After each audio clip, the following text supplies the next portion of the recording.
It's okay. All right.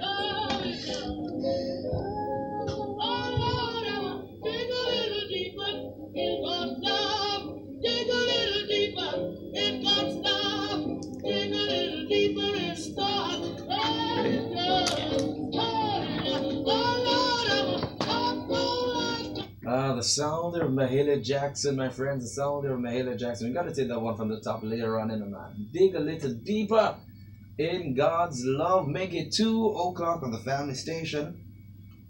Time now for What Say You?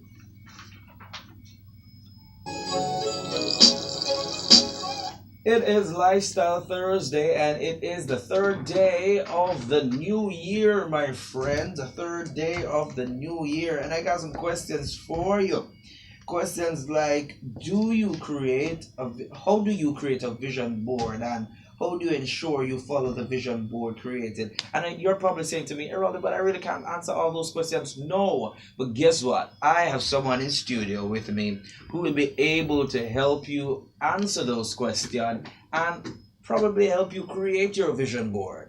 Her name is Collena Doctor. Yep, you heard right. Her last name is Doctor. So imagine if she completes her PhD, yes, she'll be called Dr. Collena Doctor. Yes. Good afternoon to you, Collena. Good afternoon, Erraldo. Welcome to the studios of Love FM. Thank you. Thank you for having me. I'm excited to be here. I tell you, I'm excited to hear about this vision board thing in a man. Happy New Year to you, by the way. Happy New Year. Happy New Year. How has the year been so far? It's 3 days in. 3 days in, but it has been amazing so far. I mean, what better way to kickstart the new year than with the family station? Mm-hmm. So it has been great so far. I'm looking forward to exciting things for 2019.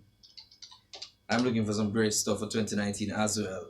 And we started off the week talking about your goals and so on and so forth. And now today in Lifestyle Thursday, yesterday we talked about the psychological mental aspect of goals, like if you haven't achieved your goal, how it will affect you psychologically and stuff. Today now we're trying to talk about really creating that vision board so that you won't have any psychological problems afterwards. And stuff like, how do you create a vision board? I want to know. And how do you ensure you follow the vision board created? And all of those stuff. You are here to help me understand, and my listeners to understand half of all of that.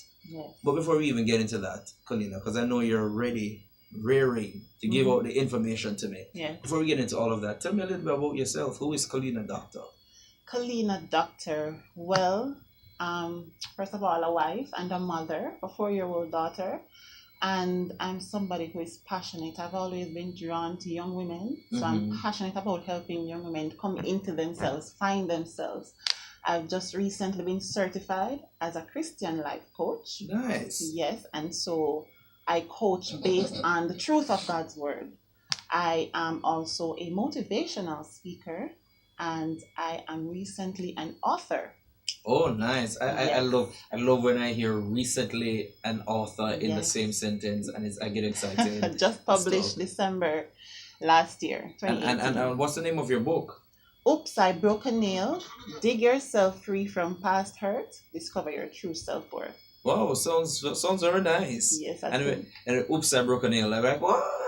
Like, sounds tush. It sounds tush. Like oops, I broke a nail, and then you just hear the bottom line. The bottom part is serious. Yeah, it's like. Yeah, a lot of people who know me says, wow, the title befits you because the first part just sounds tush and girly, and then the subtitle speaks for itself. Oh, this is the book.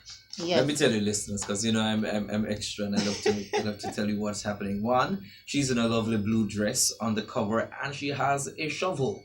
A shovel. Yes. Is there another name for shovel? I don't know. But she has. And it's a dirty shovel. It's a dirty shovel. Yes. This shovel looks like it mixed cement and stuff.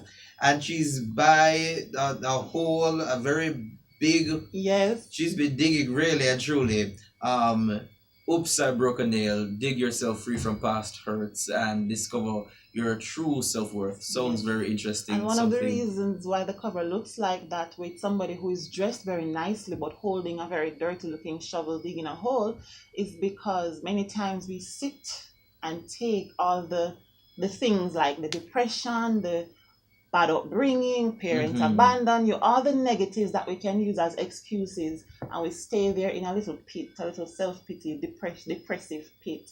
And so I'm encouraging persons to dig yourself. God help those who help themselves. Yeah. So, Well, I almost started talking to you about the book, and then remember right. that this is Thursday, and we only do Yes. that on Monday. But I need a copy. Yes, Don't let me okay. fight you. It's a new Oh. year. You can't fight in the new year.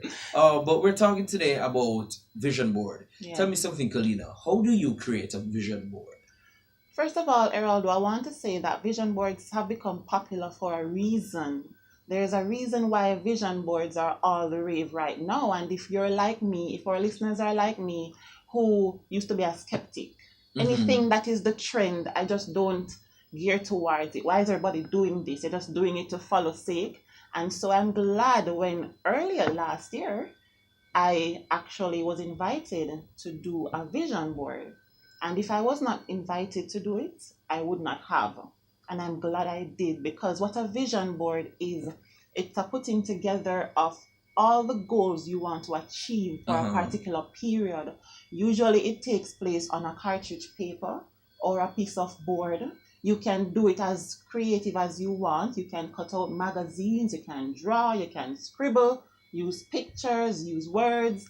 And so, for example, if your vision is to own your own car, by a certain period of time, you'll get a picture of the kind of car you want to own, and you would paste it there, and you would put timelines and how you're going to get it on that piece of surface. I love how you said put timelines, because that's something yesterday, the guest yesterday, we spoke about that as well. Timelines and time management. Yes. Which is very important. Very. You can't have a vision board if you don't have a timeline. No.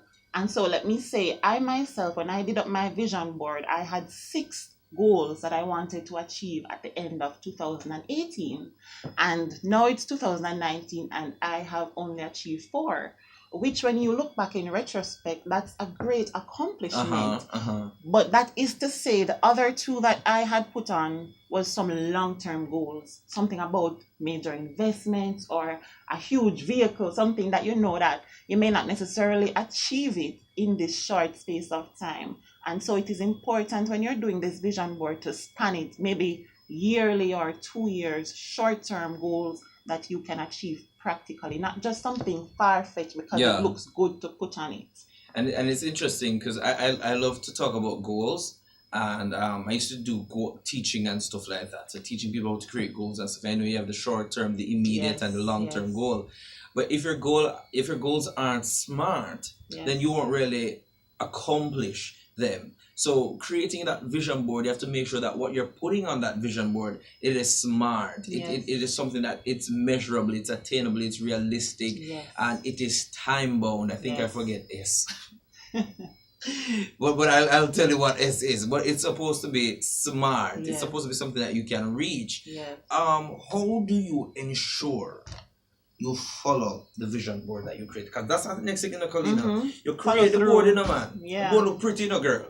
Pretty board you create. And you never remember about it until the year ends. True. The vision board that I created, I must say that a lot of the goals I achieved for 2018, including writing and publishing my book, is because I put it on the vision board. And the first step to ensuring you follow through, put the vision board somewhere where you see it every day. And so what I did was put it right on a wall in front of my bed. And so as I rose, I was greeted by, why am I going to work? Why am I getting up so early? Why do I need to get up and go and run? Why am I saving? Why am I denying myself certain luxuries? As I rise, I see the vision board in front of me. And so it stands as a daily reminder as to what I had started out to attain. And another way you can ensure that you follow through is make sure what you have on your vision board is something true to you. A lot of us suffer today wanting to do what we see everyone else doing, and that's not necessarily what you are called to do. Don't think you're going to go back to school because everybody is going back to school if that's not your thing. Search yourself and make sure what you have on your vision board is true to you. Pray about it. And so when you're following through, it doesn't feel like a drag. You know what I'm saying? Because that's not your calling. It's interesting. Creating a vision board. Because there's an image in my head and I guess you can be creative with Yeah. creating your vision board. Like some persons will do like something like a chalkboard like thing Yeah. and post their goals on it. Yeah. Get creative. Some people want to draw their goals, Yes. write their goals. Yes. But you're saying make sure that your vision board is not under your bed. No. Your vision board needs to be up somewhere where you see it every day without even trying. It shouldn't be placed in a book or a folder that you have to remind yourself Yeah. to go and look at it. As I said, place it on a wall somewhere in your bathroom, wherever, right above your mirror. We look at ourselves every day. Place your vision board right there so it's in your face, pulling your conscience, tugging at your heartstring and say, remember. For example, I wanted to go back to school and I had been procrastinating for many years after having my daughter. And it's like an excuse all the time. Oh, Yeah. I still have baby brain. I can't remember anything.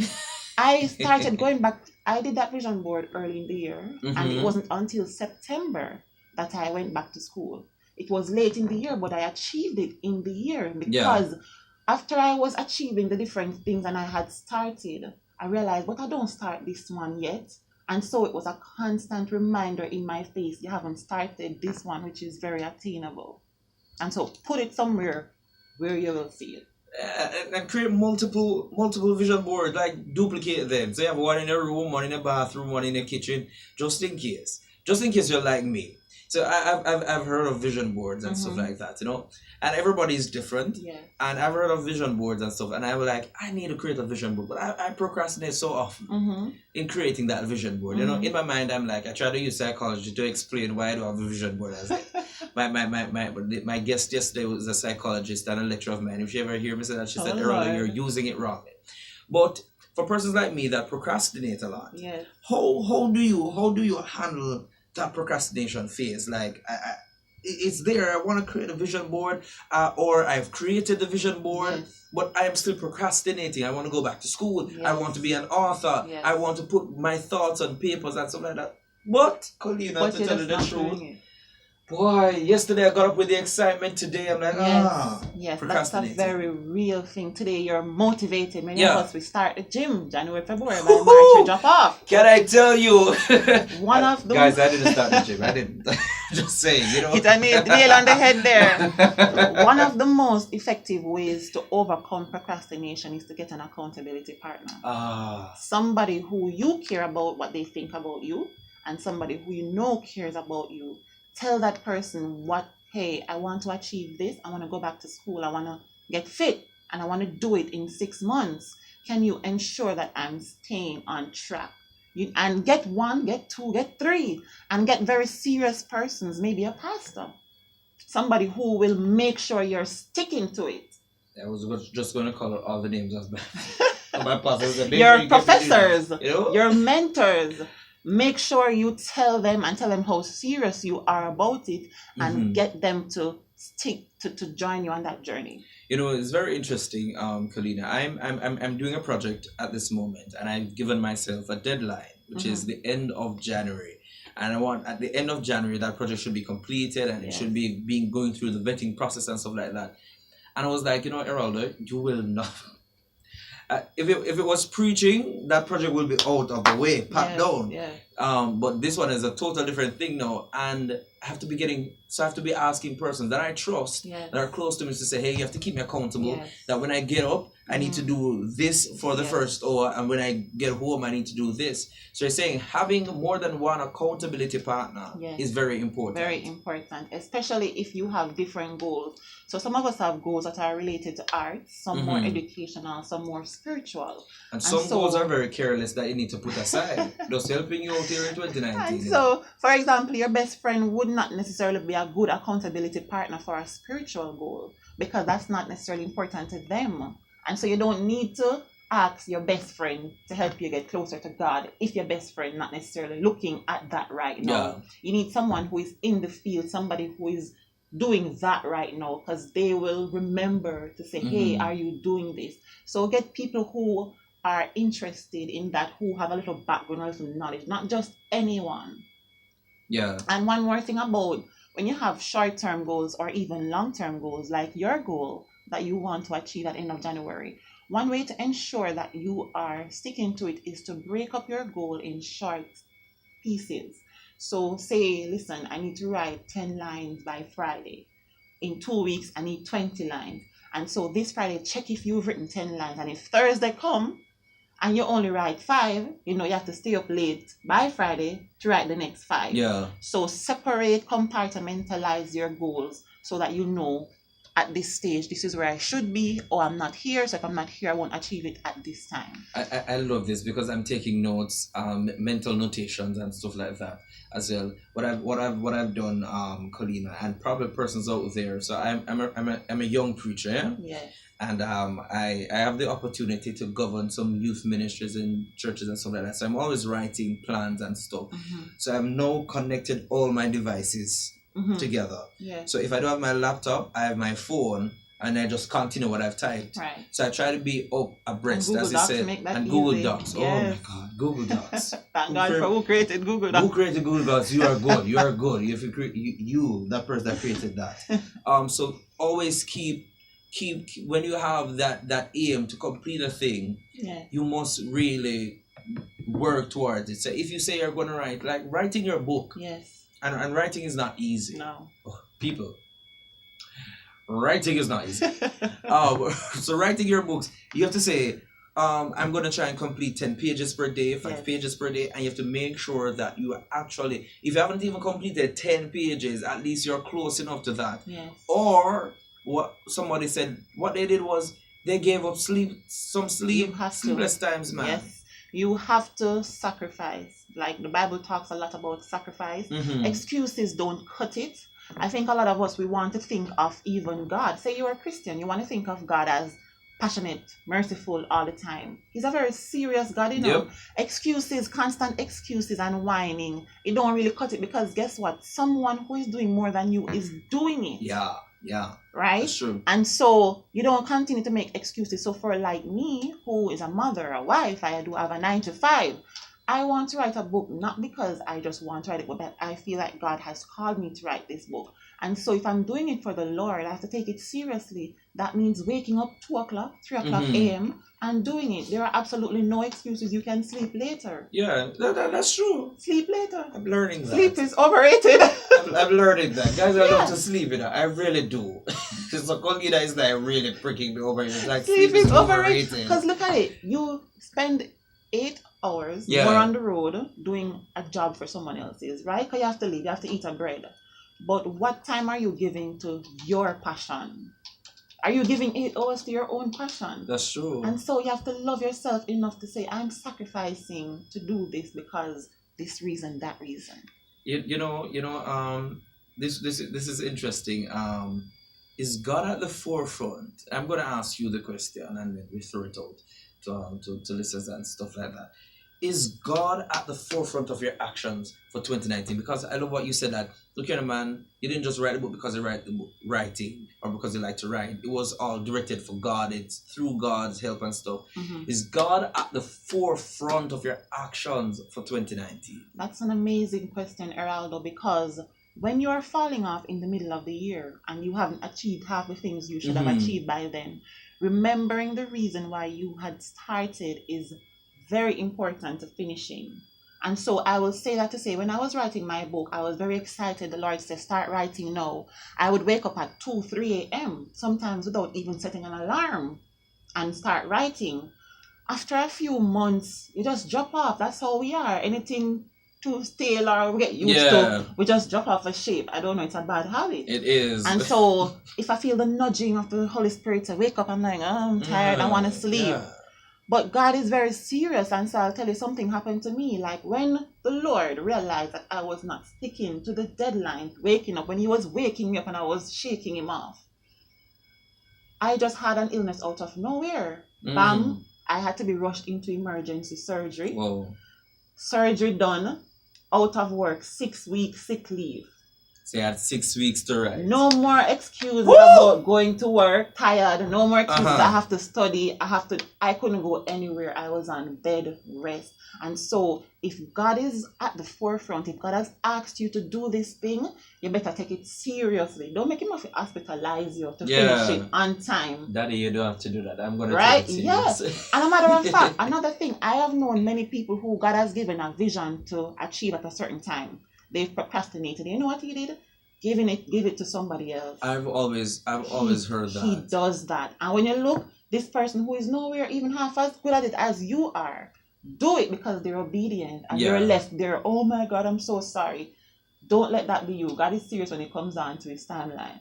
We're talking with Collena Doctor, I tell you, and we're talking about creating a vision board and making sure that God is a part of that. For 2019, Collena, I must say, 2019 is that year. That year I was telling some authors last year that 2019 is that year that God is going to birth people, giftings and stuff being birthed definitely in this year. Definitely, because I was even praying and the Lord even said it to me.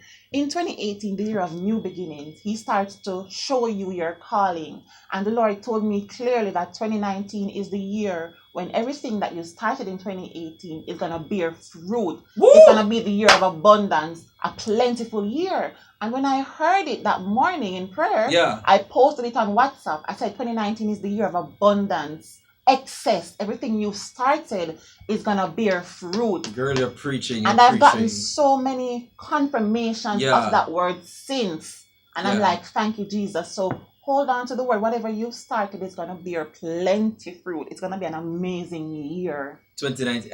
I preached my final sermon at Watch Night service, and I preached that literally almost the exact same word. I was like, 2019. This was going to happen in 2019. And so you don't want to, there's a scripture that says God blesses the fruits of your hand. You don't want to not be doing anything 2019 because and don't God is going to on people. Yeah, you don't want to be in the spectator's seat for 2019. Yeah. Just like the one who got the 5 talent, the 2 talent. You don't want to be the ungrateful one that said, oh, you only give me 1. Yeah. Now I'm going to bury it. You want to be doing something because he's going to multiply the work of your hands this year. Oh boy, I love this. I love this. Collena Doctor, transformational speaker.